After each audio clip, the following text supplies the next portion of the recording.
Ellen White. Sebelum kita membahas ini, saya ada satu pertanyaan.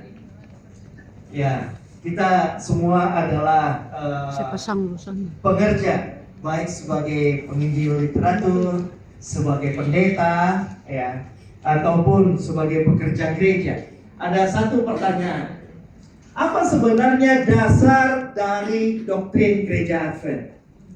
Yang pertama, yang A, ya, Alkitab dan Roh Nubuat, atau B, Alkitab saja. Ya. Apa dasar doktrin dari gereja Advent? Ya. Kita semua orang Advent kan? Ya. Semua orang Advent.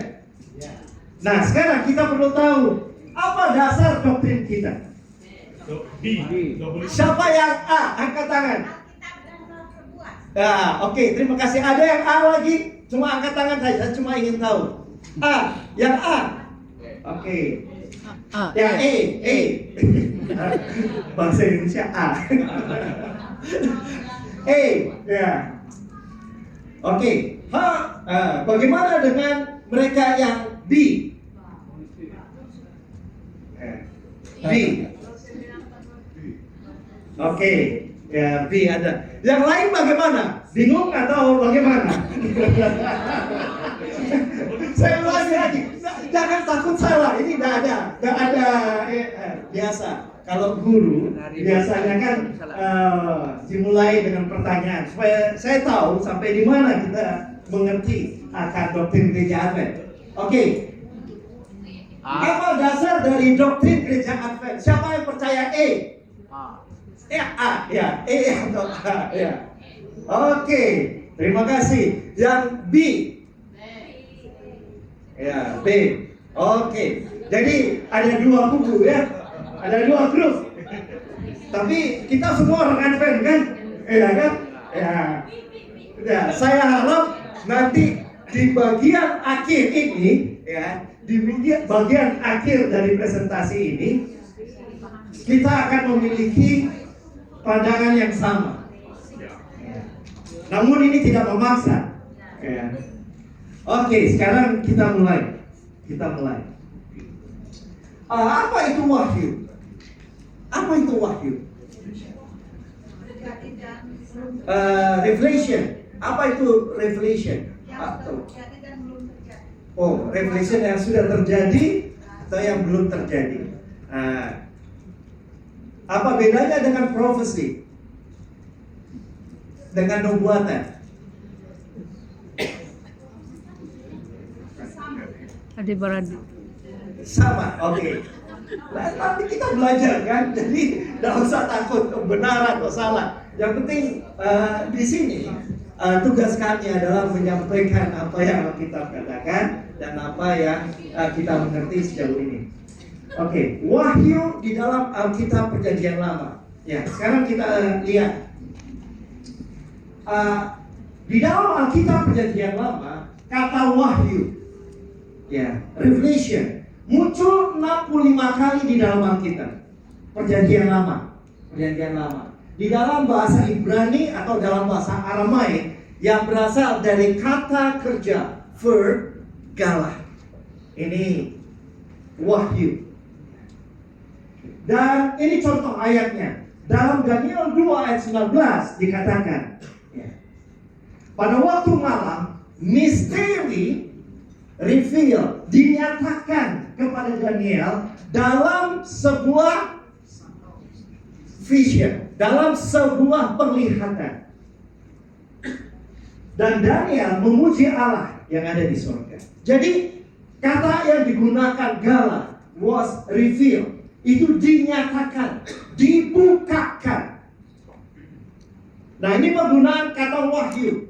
Ketika kita berbicara wahyu, kita berbicara tentang bagaimana tindakan Allah menyatakan dirinya kepada kita. Itu wahyu. Karena tanpa Allah menyatakan dirinya kepada kita, kita tidak akan tahu tentang Allah kalau dia tidak menunjukkan dirinya. Jadi tindakan Allah ketika dia menunjukkan dirinya itulah yang disebut wahyu atau revelation. Nah, itulah sebabnya ada kitab yang terakhir dalam Alkitab kan, kitab Wahyu. Itu adalah ketika Allah menyatakan dirinya kepada Rasul Yohanes. Dia menyatakan dirinya dalam bentuk penglihatan, dalam bentuk mimpi. Jadi ketika Allah menunjukkan dirinya, menyatakan kehendaknya kepada kita, itulah yang disebut dengan wahyu. Nah, ini dalam istilah Alkitab wahyu, ya. Jadi ketika saya berbicara wahyu, inspirasi, saya berbicara dalam konteks Alkitab. Karena apa? Nanti inspirasi antara konteks Alkitab dan kehidupan sehari-hari kadang-kadang berbeda. Namun dalam hal ini saya batasi bahwa ketika kita berbicara tentang wahyu dan inspirasi, ini dibatasi pada apa yang tercatat di dalam Alkitab. Jadi kita lihat contohnya Daniel 2:19. Pada waktu malam misteri itu dinyatakan. Misteri was revealed, dibukakan. Yang tadinya kita tidak mengerti, ya, menjadi kemudian Tuhan membukakannya kepada kita, menyatakan dirinya. Nah, sekarang kita lihat di dalam Perjanjian Baru. Nah, Perjanjian Lama ditulis dalam dua bahasa asli. Yang pertama ditulis dalam bahasa Ibrani. Ini 90% lebih Perjanjian Lama ditulis dalam bahasa Ibrani. Dan hanya sedikit yang ditulis di dalam bahasa Aramaik. Contoh bahasa Aramaik, ya. Di dalam Daniel 2 ayat 4 sampai Daniel 7 ayat 28, ya. Di kitab Daniel itu ditulis dalam bahasa Aramaik. Dan kemudian Yegar Sahaduta, nama tempat di dalam kitab Kejadian, ya, itu satu kata itu ditulis dalam bahasa Aramaik. Jadi kita lihat 90% lebih ditulis dalam bahasa Ibrani, Hebrew, ya. Hanya sedikit dalam bahasa Aramaik. Nah, di dalam Perjanjian Baru itu ditulis dalam bahasa Yunani. Ya, dalam bahasa Yunani. Nah, kata revelation atau wahyu tulis dalam kata Yunani di sini apokalipsis. Bacanya ini, yang dalam kurung. Ya. Apokalipsis. Ya. Jadi kalau lihat ini bahasa Yunani, ini cara bacanya. Ya. Apa artinya?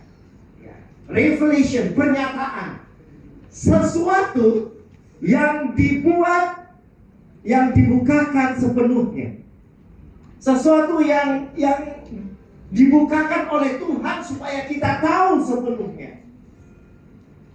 Jadi itu adalah membukakan sesuatu yang sebelumnya kita tidak tahu. Sebelumnya kita tidak tahu dan kemudian kita jadi tahu. Itulah wahyu.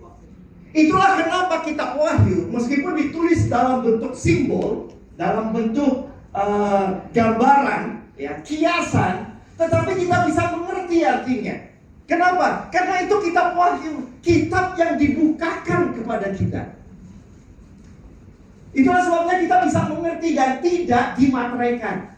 Daniel itu dimateraikan, ya kan? Sampai pada akhir zaman lalu itu dibukakan. Tapi kitab Wahyu adalah diberikan kepada kita untuk kita pelajari dan kita mengerti. Membukakan sesuatu yang tadinya kita tidak tahu. Nah, sekarang kita lihat berikutnya.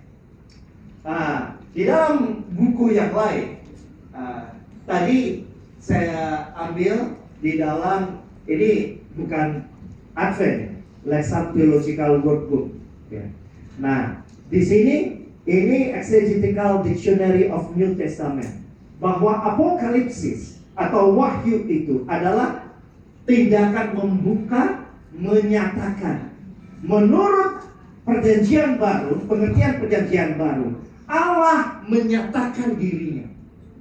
Allah menyatakan dirinya, itulah wahyu. Di dalam Alkitab hanya Allah yang bisa menyatakan dirinya, kita tidak bisa. Jadi kata wahyu, ya, dalam bentuk menyatakan kehendaknya, hanya Allah yang bisa. Hanya Allah yang bisa. Hanya Tuhan yang mampu untuk memberikan wahyu. Nah, ini kembali di dalam bahasa dan contoh-contoh ayat yang saudara bisa baca. Contoh-contoh ayat di mana kata apokalipsis ini digunakan di dalam perjanjian baru. Jadi apa yang kita akan lihat contohnya di dalam perjanjian baru? Di dalam Efesus 3 ayat 3. Ada yang bisa baca? Efesus 3 ayat yang ketiga.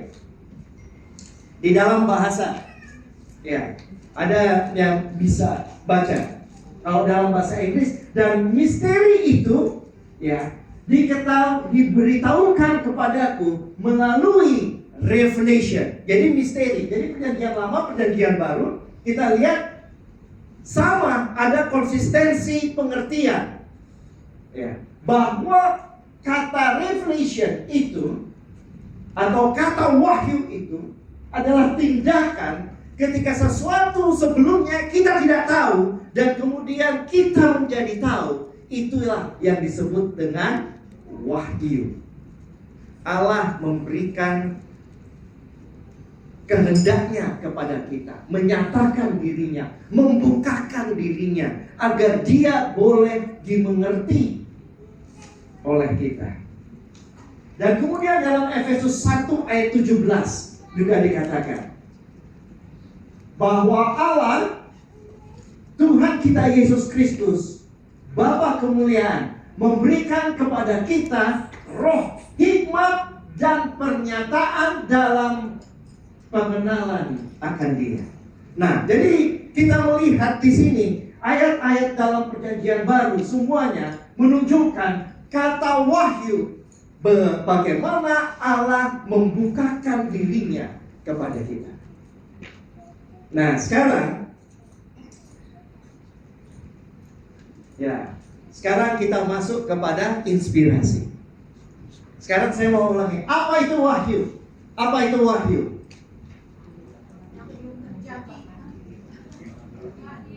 Ya, apa itu wahyu dari ayat Alkitab yang tadi kita sudah baca?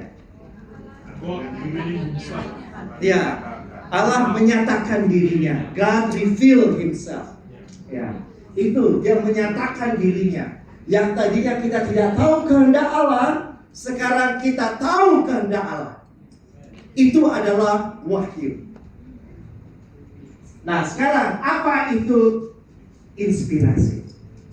Jadi kalau Allah menyatakan dirinya kepada kita, He reveals Himself to us, it is what we call as revelation. Inilah yang kita kenal dengan revelation. Kalau inspirasi, apa itu inspirasi? Well, Job 32 verse 8. Tetapi ada roh dalam manusia dan inspirasi yang maha kuasa memberikan kepada mereka pengertian. Jadi wahyu adalah tindakan Allah menyatakan dirinya kepada manusia, kepada para nabi. Inspirasi adalah ketika para nabi mengerti akan pekabaran yang Tuhan berikan. Jadi Allah menyatakan dirinya, proses ketika nabi mengerti akan pekabaran yang Allah berikan, itulah yang disebut dengan inspirasi. Dan inspirasi itu hanya bisa kita dapatkan atau para nabi bisa mengerti hanya oleh karena kuasa Roh Kudus yang bekerja memampukan para nabi untuk mengerti akan wahyu Tuhan. Jadi wahyu adalah dari Allah yang menyatakan dirinya. Jadi Allah kepada para nabi. Inspirasi adalah nabi menerima dan mengerti akan wahyu yang Tuhan berikan. Jadi inspirasi adalah dari pihak nabi. Bagaimana nabi itu bisa mengerti? How can the prophet understand the message that God has given to him? Through the Holy Spirit. Jadi inspirasi adalah ketika nabi mengerti akan wahyu yang Tuhan berikan, dan kemudian nabi bukan hanya mengerti, dia mengkomunikasikan, baik melalui lisan, melalui kata-kata, ataupun melalui tulisan. Itu adalah inspirasi. Ketika nabi menyampaikan, yang mengerti dan menyampaikan kepada kita pekabarannya, pekabaran yang dia terima dari Tuhan, dia sampaikan kepada kita. Itu yang disebut dengan inspirasi. Inspirasi. Nah, sekarang kita lihat ayat berikutnya. 2 Timotius 3:16. Ketika dikatakan bahwa seluruh firman Allah bermanfaat, yang diberi, seluruh firman Allah, seluruh yang diinspirasikan Allah. All scripture is given by inspiration of God. Seluruh Alkitab diberikan melalui inspirasi Allah. Jadi ketika Nabi itu menuliskannya, itulah sebabnya kita lihat bahwa tulisan Nabi ini diinspirasikan. Kenapa? Karena Allah yang menyanggupkan Nabi untuk mengerti pekabaran itu, yang mengerti dan kemudian mengkomunikasikannya kepada kita melalui tulisan, yaitu Alkitab, dan juga tulisan roh nubuat. Tulisan roh nubuat ya kan ditulis Ellen White, itu diinspirasikan. Dan juga ketika Nabi itu berkata-kata, menyampaikan akan firman Tuhan. Itulah inspirasi. Dan kita lihat seluruh Alkitab itu diinspirasikan. Seluruh Alkitab, all scripture,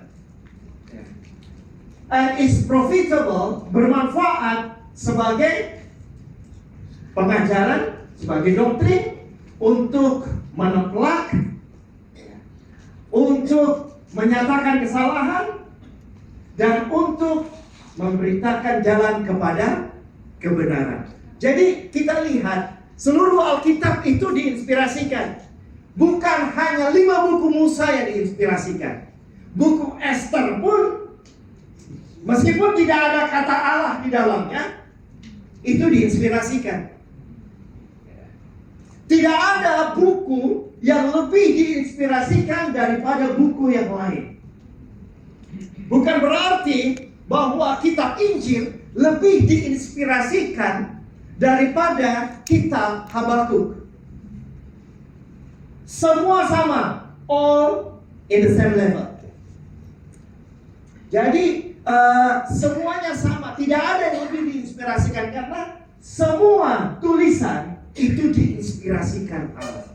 Ketika Nabi menuliskannya, Roh Kudus Tuhan menyertai akan Nabi itu. Di dalam 2 Petrus 1:21 dikatakan, karena nubuatan tidak pernah berasal dari kehendak manusia. Tidak pernah. Jadi ketika Nabi itu menuliskan Alkitab, itu bukan kehendak Nabi itu sendiri. Tidak bisa. Allah akan intervensi ketika Nabi berusaha untuk menyatakan kehendak pribadinya.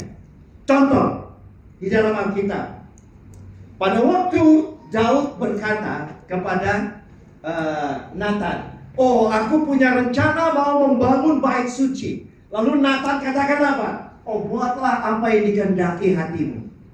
Lalu pada waktu itu firman Tuhan datang kepada Nathan. Bukan itu yang aku kehendaki. Kembali. Bilang. Bukan kamu yang bangun, tetapi siapa? Anakmu. Siapa anaknya? Salomo. Jadi kita lihat. Kalau seorang nabi dia berbicara atas kehendaknya sendiri dan itu tidak benar, maka Tuhan akan intervensi di dalam Alkitab. Ini juga terjadi pada Ellen White. Kita bisa melihat ada dua catatan. Dua kali Ellen White menyatakan sesuatu yang Allah tidak kehendaki dan Allah intervensi. Suatu kali dia menyatakan, oh, sepertinya kehendak Tuhan itu seperti ini. Pada waktu malam, Tuhan datang kepadanya melalui mimpi. Dan Tuhan menempelak dia. Bukan itu yang saya maksud. Kembali, sampaikan. Besoknya dia panggil orang yang sama dan menyatakan, semalam Tuhan berkata kepadaku seperti ini. Jadi kita lihat, ya, kita bisa percaya bahwa Alkitab itu berisi pekabaran yang tidak bisa salah. Kenapa? Karena Allah mengintervensi langsung apabila itu salah pekabarannya. Demikian juga dengan tulisan Roh Nubuat. Kalau ada yang salah, Tuhan mengintervensi langsung. Jadi dengan demikian kita bisa mengerti, kita bisa percaya bahwa tulisan yang diinspirasikan Allah itu adalah berasal dari kehendak Allah dan bukan kehendak manusia. Nah, sekarang kita lihat di sini. Ayat ini menyatakan, prophecy never had its origin in the human will, but prophets, though human, spoke from God as they were carried along by the Holy Spirit. Jadi, Nabi ketika dia berbicara, itu adalah berdasarkan kehendak Allah dan bukan kehendak manusia. Dan ketika dia berbicara, pikirannya dipenuhi dengan kuasa Roh Kudus. Nah, jadi kita bisa yakin. Jadi, ketika kita membagi-bagikan tulisan Ellen White, ketika kita pergi dari pintu ke pintu, kita sedang membawa firman Tuhan dan kita tahu itu tidak akan bisa salah. Kita membagikan berkat kepada orang lain. Amen.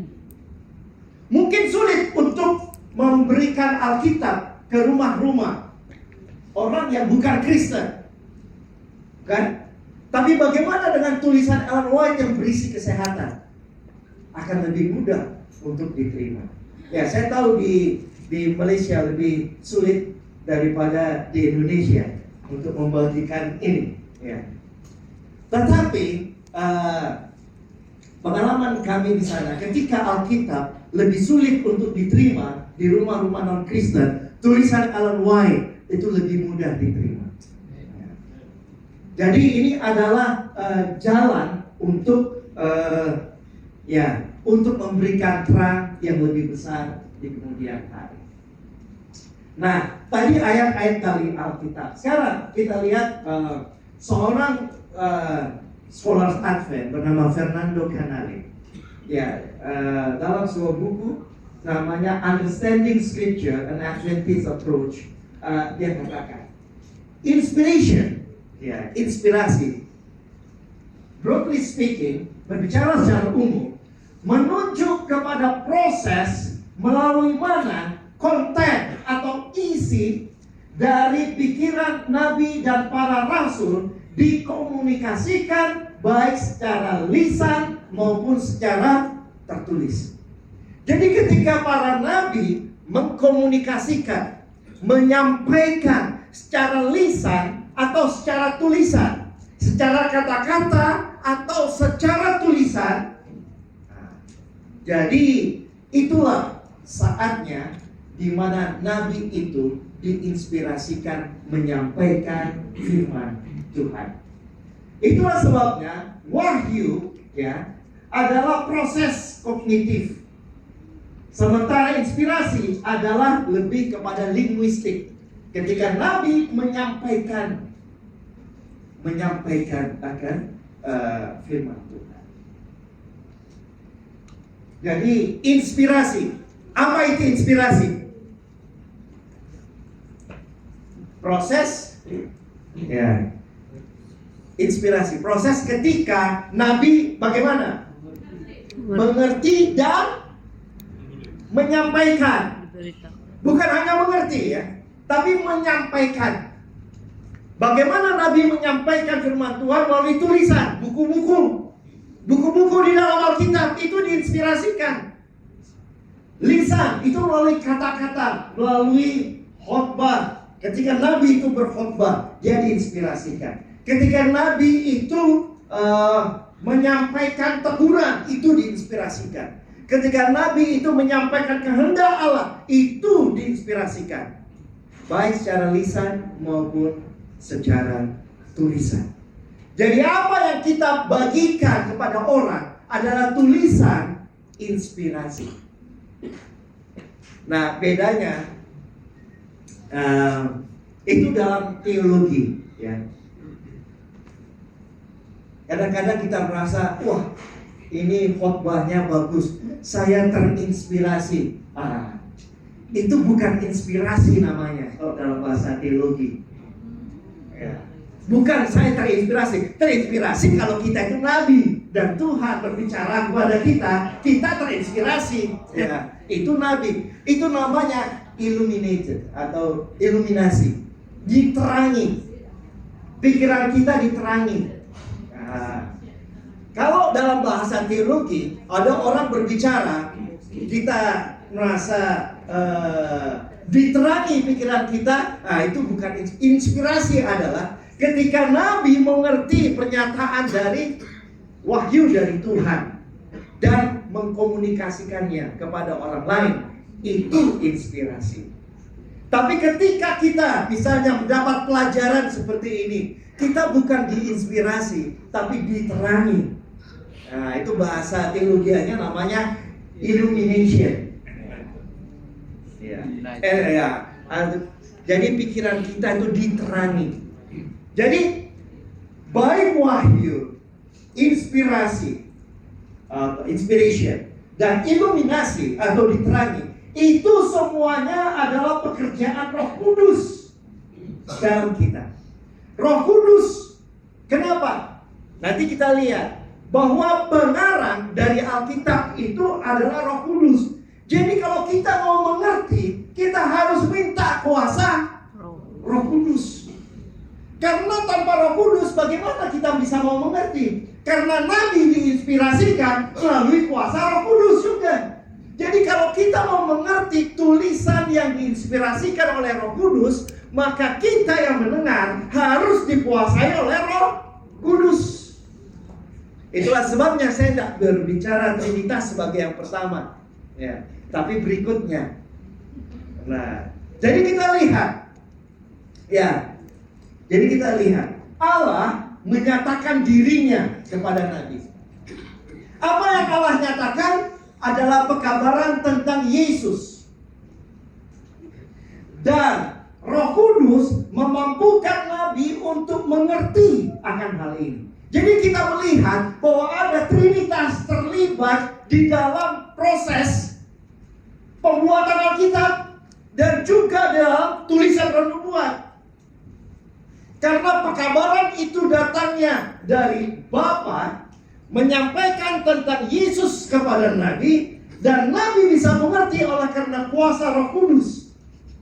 Dan kita bisa mengerti tentang Yesus, kita bisa mengerti tentang Bapa, kita bisa mengerti tentang rencana keselamatan oleh karena Roh Kudus menerangi pikiran kita. Ketika kita diterangi pikiran ini, itulah yang disebut dengan illumination. Jadi ada 3 tahap: revelation, inspiration, and illumination. Wahyu, inspirasi, dan penerangan. Penerangan itu adalah kita mengerti akan firman Tuhan. Inspiration adalah nabi ketika mengerti akan firman Tuhan dan menyampaikannya pada kita. Kita yang mendengar, diterangi pikiran kita, dan ketika kita menyampaikan, kita sedang menerangi orang lain. Ya, tentunya kita harus berdoa untuk menyampaikan firman Tuhan. Itu kita harus berdoa minta kuasa Roh Kudus juga. Kenapa? Karena Nabi mengerti oleh karena Roh Kudus. Kita mengerti oleh karena Roh Kudus. Ketika kita menyampaikan kepada orang lain, kita harus minta Roh Kudus juga untuk itu. Ketika kita pergi dari pintu ke pintu, kita pergi dari rumah ke rumah, ketika kita menyampaikan akan pekabaran firman Tuhan, kita harus juga meminta kuasa Roh Kudus. Karena pekabaran yang kita sampaikan adalah hasil dari produk Roh Kudus. Itulah sebabnya pekerjaan kita tidak bisa lepas dari berdoa. Tidak bisa. Karena kebenaran yang kita sampaikan adalah produk dari Roh Kudus. Apakah ada degrees of inspiration? Inspirasi yang berbeda. Oh, ada nabi-nabi besar dan ada nabi kecil. Nabi besar dan nabi kecil yang sering kalau kita dengar itu hanya berbicara soal panjang dan panjangnya buku, tetapi tidak berbicara tentang inspirasi. Inspirasi, seperti yang saya katakan di awal, semua nabi itu sama kualitasnya di hadapan Tuhan. Karena inspirasi adalah produk dari apa tadi? Roh Kudus. Dan Roh Kudus tidak terbagi-bagi. Dan Roh Kudus tidak ada tingkatan. Tidak ada degrees in Holy Spirit. Itulah sebabnya tulisan Alkitab itu sama kualitas inspirasinya. Alkitab mengajarkan kepada kita tidak ada tingkat inspirasi yang berbeda. Dari mana kita tahu ini? Kita lihat ayatnya di dalam Alkitab. Tadi kita sudah baca 2 Timotius 3:16. Seluruh Alkitab yang diberikan adalah diinspirasikan oleh Allah. Dan kemudian ini kita baca di dalam Lukas 24 ayat 25 sampai 27. Ketika Yesus berbicara kepada dua murid yang sedang berjalan ke Emmaus, apa yang dia katakan? Ya. He said to them, dia berkata kepada mereka, betapa bodohnya engkau dan betapa lambat untuk percaya bahwa semua nabi telah berbicara. Did not the Messiah, bukankah Mesias harus menderita dan pada akhirnya masuk dalam kemuliaannya? Lalu ayat 27, dan dimulai dengan kitab Musa dan seluruh kitab Nabi, dia menjelaskan kepada mereka apa yang tertulis di dalam Alkitab mengenai dirinya. Jadi Yesus berbicara dari kitab Musa, 5 buku Musa, dan seluruh kitab Nabi di dalam perjanjian lama. Dan semua itu berbicara mengenai Kristus. Yesus tidak membedakan bahwa buku Musa itu lebih otoritatif daripada kitab nabi-nabi kecil seperti Habakuk, Hagai dan sebagainya. Yesus Yesus memperlakukan semua kitab itu sama. Jadi semua yang ada di dalam Alkitab itu adalah diinspirasikan oleh Tuhan. Lukas 24 ayat 44. Dia berkata kepada mereka, inilah yang kukatakan kepadamu ketika aku masih bersama-sama dengan kamu. Segala sesuatu harus digenapi yang ditulis mengenai aku di dalam buku Musa, kitab nabi-nabi dan Mazmur. Jadi kita lihat bahwa Yesus memperlakukan seluruh kitab itu sederajat. Tidak ada mana yang lebih diinspirasikan dan mana yang tidak. Luther menganggap bahwa kitab Yakobus itu kurang diinspirasikan. Martin Luther. Kenapa? Karena situ berbicara tentang perbuatan lebih banyak daripada tentang grace, anugerah. Ya. Tetapi tidak demikian menurut Alkitab. Bahwa semua Alkitab itu adalah diinspirasikan oleh Tuhan. Nah, di sini Seventh-day Adventist Bible Dictionary berkata, tentunya dalam Perjanjian Baru tidak mengenal perbedaan inspirasi, dan Yesus menggunakan 3 bagian dari Alkitab, ya, Perjanjian Lama, as equal value, memiliki nilai yang sama. Seorang bernama Norman Galley, Adventist scholar, sistematik teologi, menyatakan bahwa tidak ada perbedaan inspirasi dari satu buku Alkitab dengan buku Alkitab yang lain. Satu lebih diinspirasikan daripada buku yang lain. Tidak ada. Semua yang ada di dalam Alkitab itu diinspirasikan oleh Tuhan. Jadi di antara semua tulisan yang diinspirasikan, tidak ada perbedaan inspirasi. Kenapa? Karena yang namanya tulisan yang diinspirasikan berarti diinspirasikan oleh Roh Kudus, dan Roh Kudus tidak terbagi-bagi. Nah, siapa pengarang dari Alkitab dan tulisan Roh? Ellen White berkata, ya, the Holy Ghost is the author of the Scripture and of the spirit of prophecy. Amin. Penulis dari Alkitab, pengarang dari Alkitab dan tulisan Roh Nubuat adalah Roh Kudus. Ini Ellen White. Ketika dia menulis surat kepada John H. Kellogg di tahun 1900, ketika dia masih berada di Australia, dia katakan, Roh Kudus adalah pengarang Alkitab dan tulisan Roh Nubuat. Nah, sekarang bagaimana kita bisa mengerti inspirasi ini? Apa yang diinspirasikan? Sekarang saya mau tanya, apa yang diinspirasikan?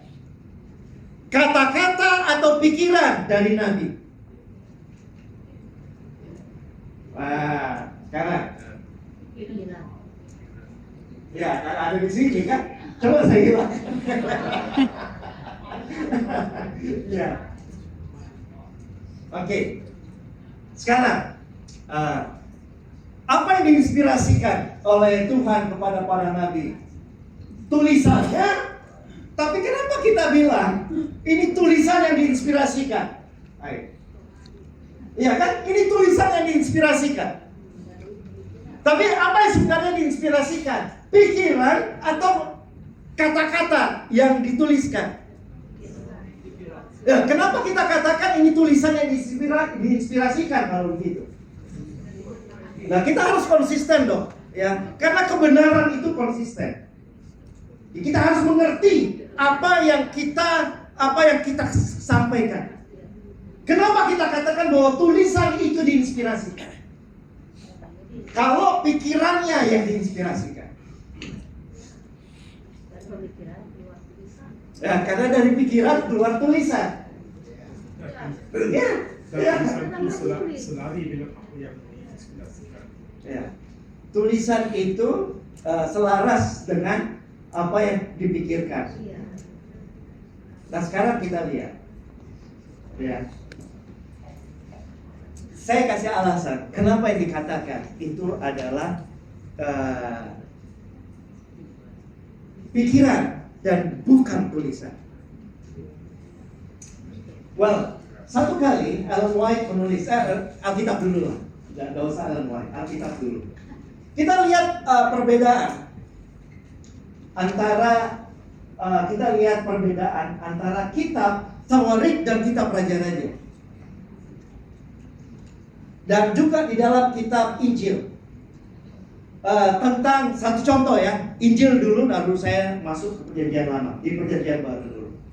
Di dalam Perjanjian Baru ada perbedaan antara Lukas dengan Matius ketika ada 2 orang kerasukan keluar dari Gadara. dan Gerasa. Yang satu katakan ada 2 orang kerasukan setan, yang satu katakan 1. Iya kan? Terus kita lihat di dalam perjanjian lama, ini banyak sekali Tawarik dan juga dengan kitab raja-raja. Dan ini sering digunakan oleh non-Kristen untuk menyerang Kristen. Lihat, Alkitab banyak salahnya. Contoh, ada jumlah kuda, yang 1.000, yang 1 juta. Cerita yang sama. Betul? Terus kemudian kita lihat juga di dalam perjanjian lama antara Tawarik dan raja-raja, perbedaan jumlah. Ada beberapa hal terjadi perbedaan jumlah untuk cerita yang sama. Kemudian saya kasih contoh lagi di dalam Injil. Kita buka Alkitab.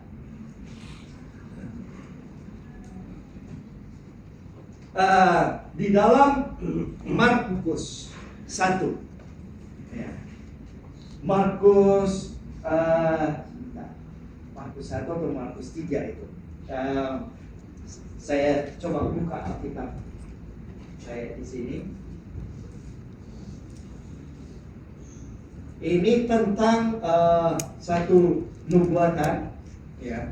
Saya mau tunjukkan, ya, supaya kita mengerti ketika kita menjual buku-buku, kita bilang, oh ini tulisan ini diinspirasikan. Padahal kita tahu yang diinspirasikan itu apa? Pikiran. Ya, nanti kita akan bahas. Ini jam berapa sekarang? Mudah-mudahan saya punya waktu.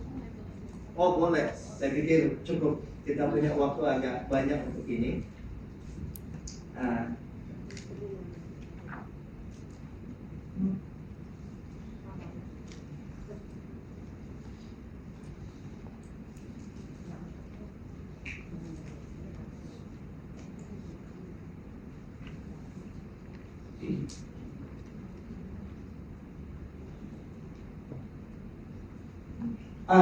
Matius pasal 3, ya, ayat yang ketiga. Matius pasal 3 ayat yang ketiga.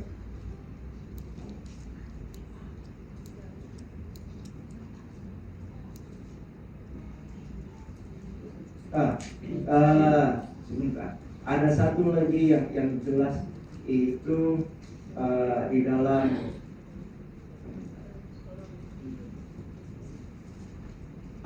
Markus 1 ayat 2. Betul tadi, Markus 1 ayat 2.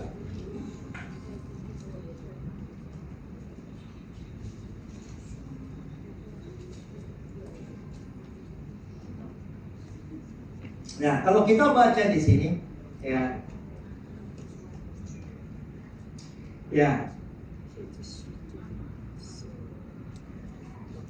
saya coba ini dalam bahasa Indonesia.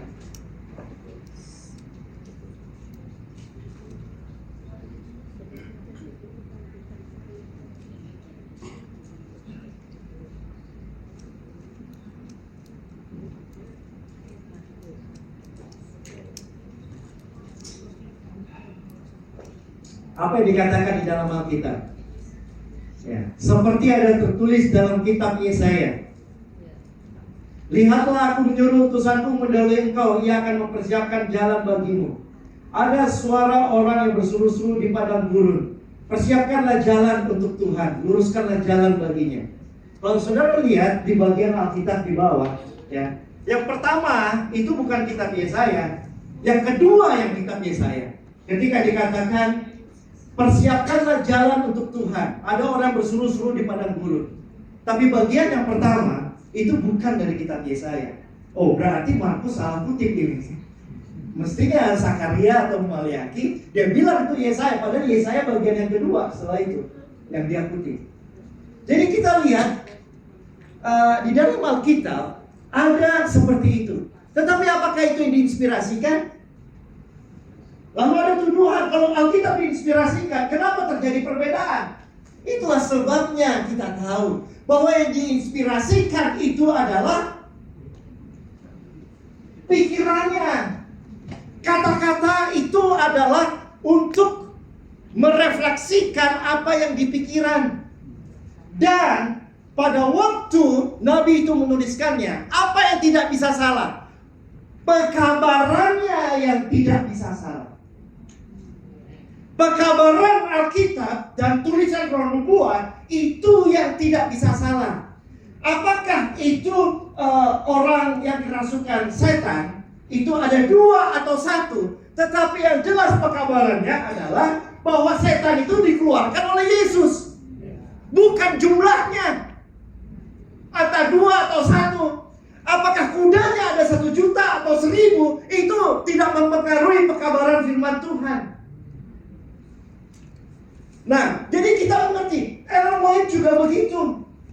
Satu kali Ellen White menulis bahwa ada 39 ada 40 kamar yang ada di satu tempat, dia katakan. Padahal jumlahnya 39. Jumlah kamar tidak mempengaruhi pekabaran Ellen White. Sama seperti kita lihat ini Markus. Ketika dia mengutip Yesaya, ada orang di padang gurun. Tapi ketika aku menyuruh utusanku, itu adalah bukan dari Yesaya. Tetapi meskipun itu hanya sebagian pekabaran dari Yesaya, intinya adalah bahwa Tuhan mengirim utusannya untuk mendahului Yesus, mempersiapkan jalan baginya. Itu pekabarannya.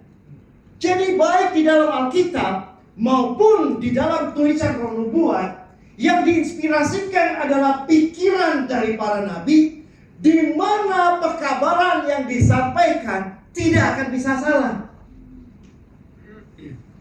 Kata-kata hanyalah merefleksikan, memantulkan apa yang ada di dalam pikiran. Pekabaran itulah sebabnya dikatakan tulisan yang diinspirasikan. Apa yang diinspirasikan? Pesan yang dituliskan itu. Pekabaran yang dituliskan, itulah yang diinspirasikan. Bukan kata per kata. Bukan kata per kata. Not words by words, but the message in the written writings. Itu yang diinspirasikan. Jadi baik Alkitab maupun Roh Nubuat, kalau ada yang menyerang kita, tentu yang diinspirasikan adalah pikiran. Nah, sekarang kita kembali. Ya. Sekarang kita kembali kepada apa yang kita bahas.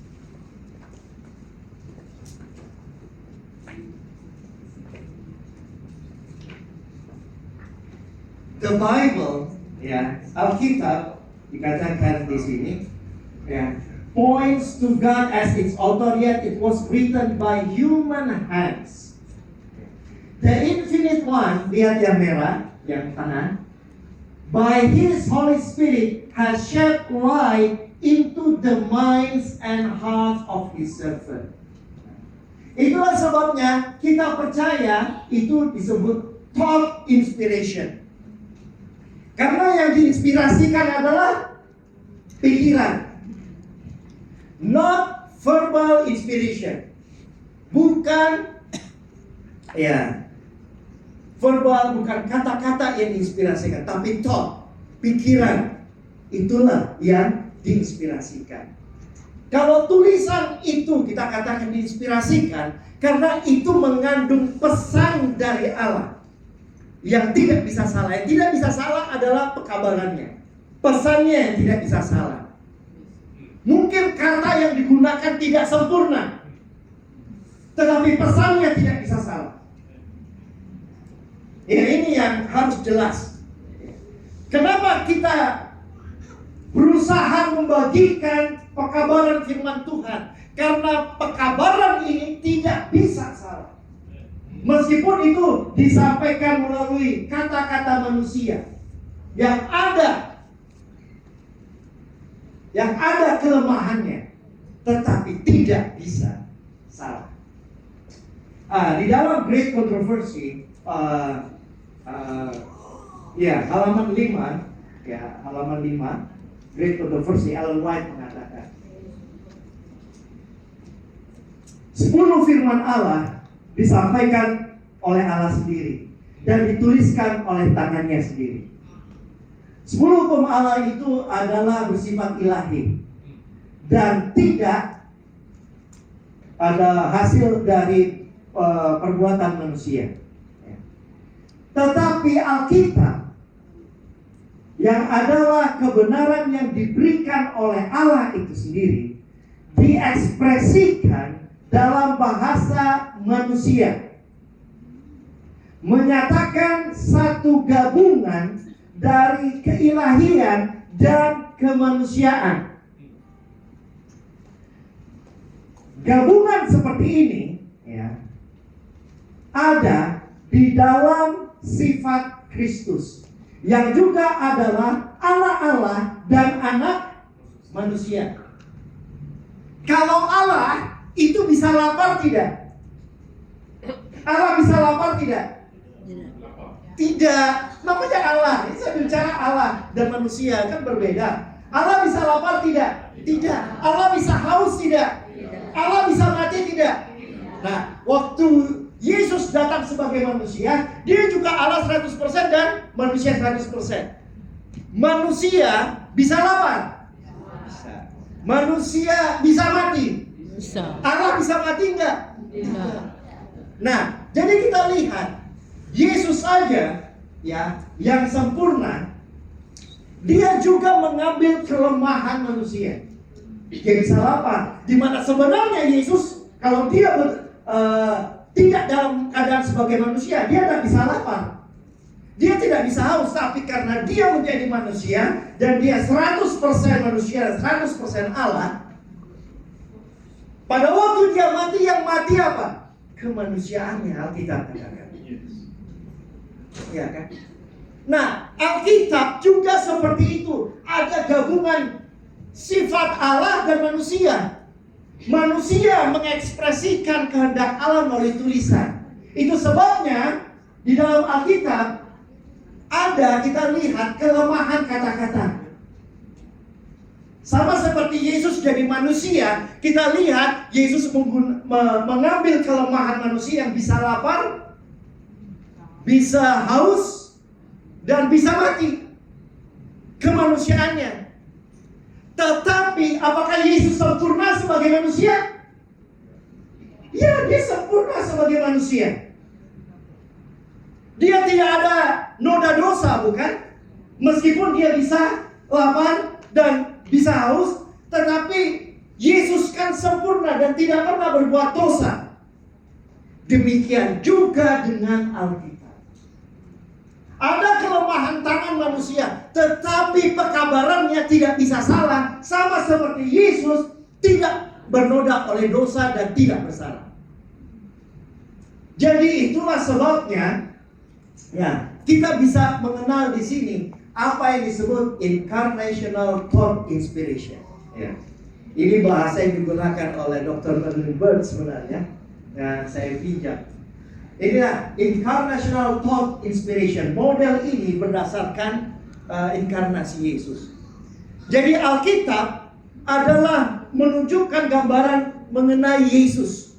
Alkitab adalah gabungan dari pengarangnya adalah Allah dan ditulis dalam bahasa manusia oleh tangan manusia. Demikian juga Yesus yang adalah Allah dan kemudian dia menjelma menjadi manusia.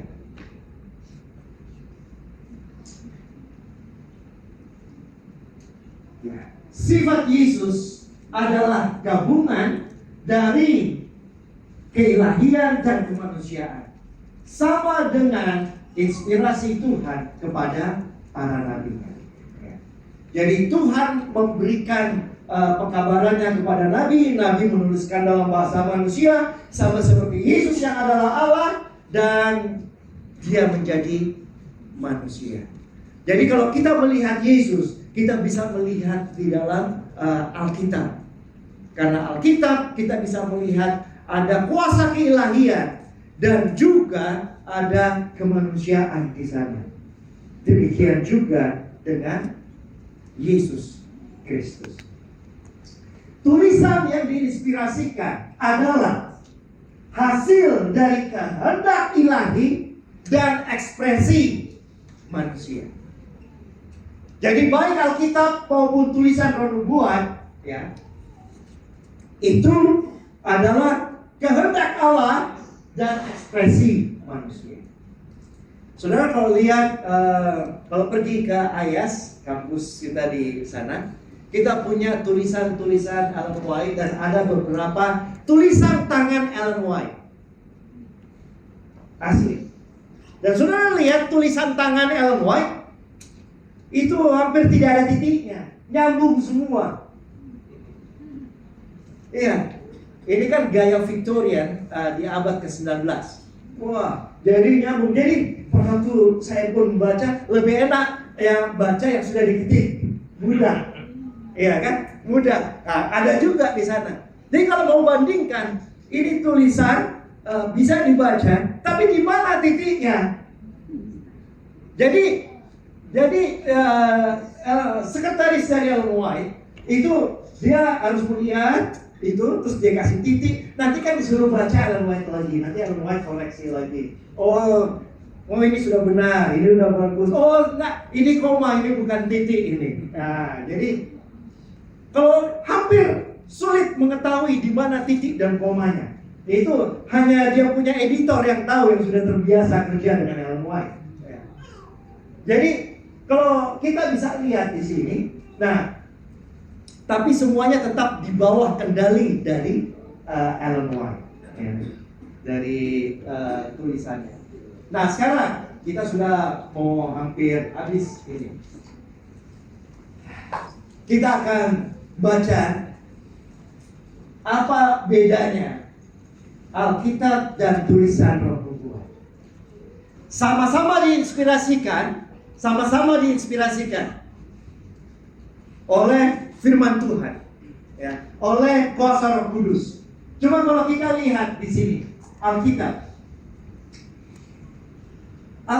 Perjanjian Lama dan Perjanjian Baru dituliskan adalah firman Allah yang tertulis, diberikan dengan inspirasi ilahi.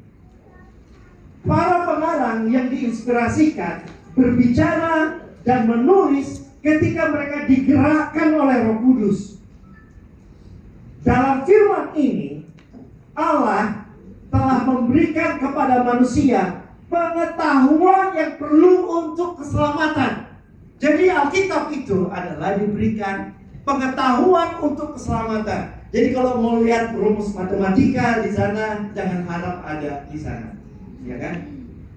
Rumus meskipun ada yang punya prinsip-prinsip di sana, tetapi bukan dimaksudkan untuk hal yang lain-lain, tetapi difokuskan untuk keselamatan manusia. Lalu yang merah, kitab suci adalah yang tertinggi, otoritatif, memiliki wewenang, otoritas, ya, authority, dan pernyataan kehendaknya yang tidak bisa salah. Itulah Alkitab, itu tidak bisa salah. Ya, seperti tadi, karena itu pengarangnya adalah Allah sendiri. Namun dituliskan dalam bahasa manusia oleh para nabi. They are, dikatakan, kitab suci adalah standar dari karakter, ujian pengalaman. Jadi kalau ada orang yang memiliki, saya menerima wahyu dari Tuhan, saya diinspirasikan. Saudara pernah dengar ada orang seperti itu? Saya pernah, waktu saya kepala jemaat. Tahu-tahu ada seorang anggota jemaat datang kepada saya, pendeta, saya menerima mimpi dari Tuhan bahwa kalau pendeta berbicara, saya lagi berbicara, pendeta jangan terlalu di belakang, harus agak ke depan, katanya. Oh, kenapa? Karena Roh Kudus ada di belakang. Oh, saya bilang benar orang ini. Tadi malam saya mendapat penglihatan. Ini seperti Ellen White, ya. Cuma kan semua roh kan harus diuji, ya kan? Jadi dari mana kita uji? Alkitab yang menguji. Ya, test of experience. The definitive revealer of doctrine. Ya, adalah pernyataan doktrin, ya. Doktrin Gereja Masehat Kenarik ke-7 itu dikatakan Alkitab itu sumbernya, dikatakan di sini. And the trustworthy record, dan catatan Allah, catatan yang dapat dipercaya tentang tindakan Allah di dalam sejarah. Jadi itulah Alkitab. Apa fungsi dari Alkitab? Sebagai standar karakter, memiliki otoritas tertinggi, pernyataan kehendak Allah yang tidak bisa salah, menguji semua pengalaman. Apakah dia merasa mendapat penglihatan, mimpi dan sebagainya, dan juga adalah untuk menjadi standar pernyataan doktrin. Itu Alkitab. Bagaimana dengan tulisan Roh Nubuat? Doktrin yang ke-18.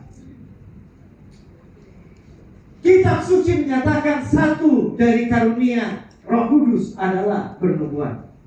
Karunia ini adalah suatu identifikasi tanda bahwa akan gereja umat yang sisa, dan kita percaya bahwa itu dimanifestasikan, diwujudkan dalam pelayanan Ellen White. Tulisan-tulisannya berbicara dengan otoritas nubuatan, otoritas kenabian, menyediakan apa? Comfort, penghiburan, guidance, bimbingan, instruksi, dan koreksi terhadap gereja. Tulisan Ellen White juga membuat jelas bahwa Alkitab adalah standar oleh mana semua pengajaran dan semua pengalaman harus diuji. Jadi Alkitab itu standar. Tulisan Ellen White adalah menunjuk kepada Alkitab sebagai standar doktrin. Apa fungsi dari tulisan Roh Nubuat? Untuk memberikan penghiburan, memberikan tuntunan dan instruksi. Jadi kalau ada menggunakan tulisan Ellen White untuk memecah belah, itu bukan tujuan dari tulisan Ellen White. Tulisan Ellen White adalah untuk apa? Memberikan penghiburan, tuntunan, instruksi, dan mengkoreksi orang kalau salah dalam kebenaran. Dan menunjukkan bahwa standar pengajaran kita adalah berasal dari Alkitab. Jadi sekarang pertanyaannya, apa standar atau dasar dari doktrin Advent? Kalau menurut doktrin yang pertama tadi dan doktrin yang ke-18, apa standar dari doktrin Advent? Apa dasar dari doktrin Advent? Alkitab. Tulisan Roh Nubuat adalah menunjukkan bahwa Alkitab adalah standar doktrin. Jadi fungsi daripada Roh Nubuat adalah meninggikan Alkitab dan Yesus. Fungsi dari Alkitab adalah sebagai standar doktrin. Jadi fungsi dari tulisan Roh Nubuat adalah memberikan penghiburan kepada gereja, memberikan tuntunan kepada gereja. Kalau kita mau menginjil harus seperti ini. Ada banyak contoh yang saya tidak punya waktu untuk menjelaskan bagaimana lifestyle dari gereja, penginjilan dari gereja dipengaruhi oleh tulisan Ellen White. Contohnya, kita tidak pernah punya sekolah. Sekolah pertama berdiri karena Ellen White yang menyatakan itu. Penerbitan kita ada oleh karena tulisan Ellen White yang menyatakan itu. Ketika dia mendapat vision tahun 1848. Sekolah kita berdiri tahun 1872, ya, pertama kali. Oleh karena penglihatan yang Ellen White dapatkan di bulan Januari tahun 1872. Lalu 6 bulan kemudian, bulan Juni, kita mempunyai sekolah kita yang pertama. Penerbitan kita mulai tahun 1849 karena Ellen White mendapat penglihatan tahun 1848 dan meminta James White untuk menuliskannya. memiliki penerbitan. Demikian juga rumah sakit. Rumah sakit, institusi kita miliki rumah sakit. Ya. Oleh karena, ya 1866, oleh karena sebelumnya 1864 dan 65 Ellen White mendapat penglihatan soal ini. Dan kemudian rumah sakit itu berdiri. Jadi tuntunan untuk melakukan misinya, tuntunan untuk melakukan tanggung jawab kita, dan memberikan templakan kepada mereka yang meninggalkan Tuhan. Namun untuk sebagai standar doktrin, Ellen White memastikan hanya Alkitab dan Alkitab saja. Jadi dari sini kita dapati satu kesimpulan. Ketika ditanya, ya kembali ke pertanyaan awal, apa dasar doktrin daripada gereja Advent? A or B? B. Ya. Siapa yang masih A? Tidak apa-apa. Ya, kalaupun masih ya tidak apa-apa. Cuma inilah menurut Alkitab dan tulisan Roh Nubuat dan juga dalam 28 doktrin kita, bahwa seharusnya Alkitab menjadi standar doktrin. Tulisan Roh Nubuat adalah menolong kita untuk mengerti Alkitab. Dan ketika kita mengajarkan firman Tuhan berpusat kepada Alkitab. Sekarang kesimpulan yang ini disampaikan. Sekarang apa itu wahyu? Kita memulai. Apa itu wahyu? Revelation itu apa? Allah menyatakan dirinya. Ya. Allah menyatakan dirinya kepada manusia atau kepada nabi. Apa itu apa itu inspirasi? Nabi memahami apa yang Tuhan telah mengerti. Ya, memahami dan menyampaikan, ya, mengkomunikasikan. Ya. Jadi inspirasi adalah ketika dia menyampaikan, mengerti dan menyampaikan akan pekabaran itu. Ya. Nabi mengerti pekabaran dan mengkomunikasikannya kepada orang. Ya. Semua tulisan Alkitab dan Roh Nubuat berasal pekabarannya dari Allah. Semua tulisan yang diinspirasikan adalah hasil dari Roh Kudus. Semua tulisan yang diinspirasikan adalah gabungan dari kehendak Allah dan ekspresi manusia. Semua tulisan yang diinspirasikan adalah dapat dipercaya karena Allah melindungi pekabarannya, sehingga pekabarannya itu tidak bisa salah. Jadi kita percaya Ellen White memiliki karunia kenabian untuk menuntun gereja untuk melakukan misinya. Itulah sebabnya kita percaya tulisan Ellen White itu diinspirasikan. Kenapa? Bahwa karena itu berasal dari Roh Kudus dan Allah memastikannya bahwa pekabarannya tidak salah. Tuhan memberkati kita untuk lebih mengerti akan tulisan Alkitab dan Ellen White, dan kita lebih memiliki iman untuk memiliki bahwa tulisan Ellen White betul-betul dilindungi pekabarannya oleh Tuhan.